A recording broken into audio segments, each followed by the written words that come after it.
Chemistry में जैसे कि कुछ फॉर्मूलाज होते हैं, तो आप उनके लिए कुछ ट्रिक्स बताना चाहोगे कि फॉर्मूलाज बच्चे कैसे याद करें सो दैट उनको फाइनल एग्जाम में हेल्प हो जाए? फॉर्मूला तो इवन फॉर हर चैप्टर आपको ये करना चाहिए, बट फॉर्मूला वाले चैप्टर के लिए तो करना ही चाहिए कि आप फॉर्मूला शीट्स बनाते जाइए फ्रॉम द बिगनिंग। कि आपने एक चैप्टर पढ़ा, आप उसकी फॉर्मूला शीट रेडी करिए, दूसरा चैप्टर पढ़ा, आप दूसरी फॉर्मूला शीट रेडी करिए। और आपको खरीदनी नहीं है ये सब रिसोर्सेस बढ़ाओगे तो कंपटीशन क्लियर नहीं होगा, मुश्किल आएंगे। टीचर्स का नंबर बढ़ाओगे तो मुश्किल आएगी। मैं हमेशा बच्चों को ये समझाती हूँ कि 100 टीचर हैं, 100 के 100 टीचर अच्छा पढ़ाते हैं, सारे टीचर अच्छा पढ़ाते हैं, बट सिलेक्शन उसी का होता है जो एक से पढ़ता है। अगर आप 100 जगह रिसोर्सेज फैलाओगे, आप 100 जगह रिसोर्सेज किताबों के भी फैलाओगे तो प्रॉब्लम आएगी। तो आप माइंड मैप उसके खरीदे, यहाँ से खरीदा, ये ढूंढा, कुछ नहीं करना, आपको खुद बनाना है। आपके एक नोट्स है, आपको उस नोट्स में से छाट के अपने हाथ से लिख के अपनी फॉर्मूला शीट बनानी है, आप उसे टाइम टू टाइम रिकॉल करिए। That's it, very simple. Better है अपने नोट्स बनाओ, अपने नोट्स अपने टीचर अपने लिए रखो, और एक टीचर जिनसे आपको समझ में आता है। कभी कभी होता है कि हम किसी पर्टिकुलर छोटे से टॉपिक में फंस गए, उसके लिए हमने हेल्प ले ली, बट डूइंग दिस कि हमने आज पहले क्लास में बैठ के पढ़ा, लेट्स से बच्चा कोई ऑफलाइन क्लास जाता है, हमने पहले एक टीचर से पढ़ा, फिर हमने ऑनलाइन, क्योंकि अभी क्या प्रॉब्लम ना, रिसोर्सेज अनलिमिटेड अवेलेबल बच्चे के पास। हमारे टाइम पे नहीं होता था, हमें पता था कि हमें इन्हीं से पढ़ना है, तो थोड़े से डिस्ट्रैक्शंस कम थे। अभी डिस्ट्रैक्शंस बहुत ज्यादा है। कंपेयर करते हैं तो पहली बात तो हम यहाँ पे टीचर को जज करने या हम यहाँ पे टीचर को कंपैरिजन करने आए ही नहीं है, हमें अपना ऑब्जेक्टिव क्लियर रखना है। ठीक है। और दूसरा कि हमें रिसोर्सेज का यूज करना है, मिसयूज नहीं करना है। जो अच्छा समझा रहा है, जिसके कॉन्सेप्ट आपको समझ में आ रहे हैं, जिनके साथ ट्यूनिंग बैठ रही है, जिनसे आप रिलेट कर पा रहे हो, उनको फॉलो करते रहना। और अगर आपको कंपेयर करना भी है तो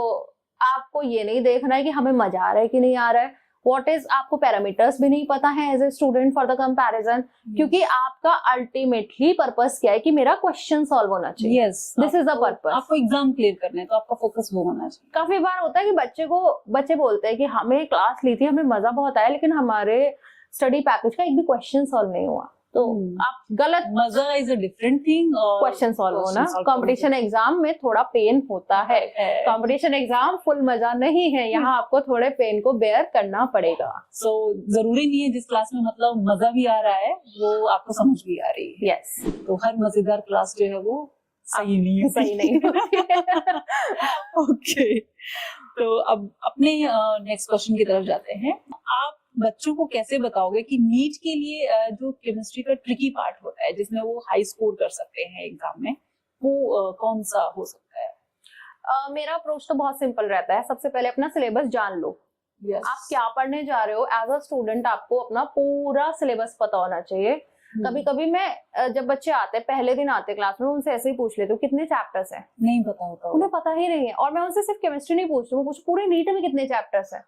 तो डोंट कम ब्लाइंड। मतलब अगर आपको कोई कंपटीशन एग्जाम देना है तो आपको at least what is the first step कि आपको उसको पूरा सिलेबस पता है। एंड आई थिंक कुछ बच्चों को तो पता भी नहीं होता है कि वो नीट क्या होता है, कुछ बच्चों को सब्जेक्ट भी नहीं पता होता।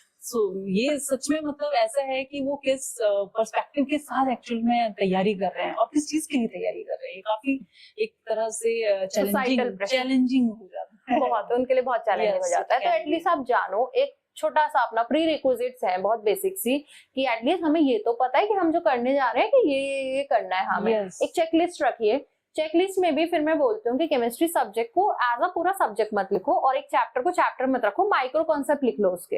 लाइक एक चैप्टर में आपको 10 कॉन्सेप्ट मिलेंगे तो माइक्रो कॉन्सेप्ट लिखिए और चेकलिस्ट रखिए कि ये हो गया है, ये बाकी है।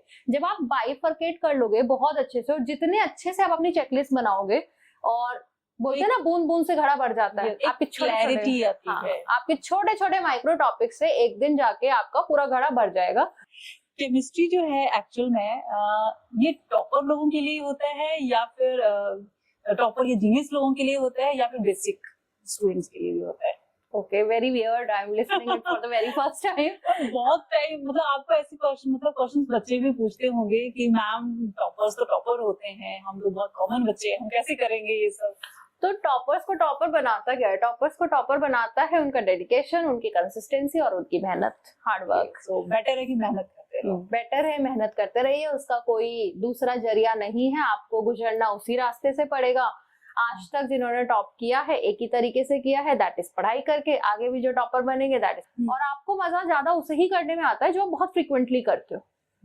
तो बस परस्यू करते रहिए, आपको मजा आता रहेगा। और आप में जितना मेहनत करेंगे, जितना डेडिकेशन और कंसिस्टेंसी बहुत जरूरी है कि हम आज पढ़ लिया, आज तो हमने बहुत जम के पढ़ लिया, आज तो हमने 12 घंटे पढ़ लिया और 2 दिन गायब, 2 दिन यस पता ही नहीं कहा। वो कंसिस्टेंसी जब ब्रेक होती है तो इंटरेस्ट लूज होता है। तो कंसिस्टेंसी बहुत जरूरी है। तो बेटर है थोड़ा थोड़ा पढ़ो, बट हर दिन डेली पढ़ो और एक कैलेंडर बना के पढ़ो। कैलेंडर बना के पढ़ो और चेकलिस्ट जो मैंने मेंशन भी किया कि टिक करते जाओ। Yes. जब आप अपने आप को ना लाइक हमारा ब्रेन ना हमारे साथ बहुत तरीकों से खेलता है, साइकोलॉजी पे डिपेंड करता है। अगर आप अपने ब्रेन को शुरू में ही एक बड़ा टास्क दिखा दोगे तो ब्रेन वहीं पे गिव अप कर देगा। हाँ ये तो होता है। लाइक मैं अगर बहुत सिंपल से एग्जांपल भी लूं कि जिम जाते हैं लोग और हमने दिमाग को सिर्फ इतना फीड कर दिया आज मुझे 50 पुशअप करने हैं, दिमाग 2 भी नहीं करेगा हमारा।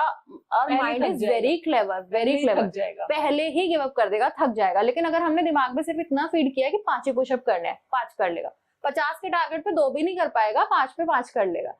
तो अगर आप बहुत पहाड़ सा सिलेबस दिखा दोगे दिमाग को तो उससे बेटर है कि आप चेक माइक्रो टॉपिक्स। इसीलिए मैं आपसे रिलेट कर पा रही हूँ। जैसे आज की ही बात है, मैंने सोचा कि मैं 1 घंटे के लिए ना रनिंग करूंगी। बड़ा टारगेट 1 घंटा 1 घंटा रनिंग मैंने माइंड में बिल्कुल सोच लिया, और जब करने लगी तो वो नहीं बताऊंगी, with in 5 minutes I was like 1 घंटा कब होगा।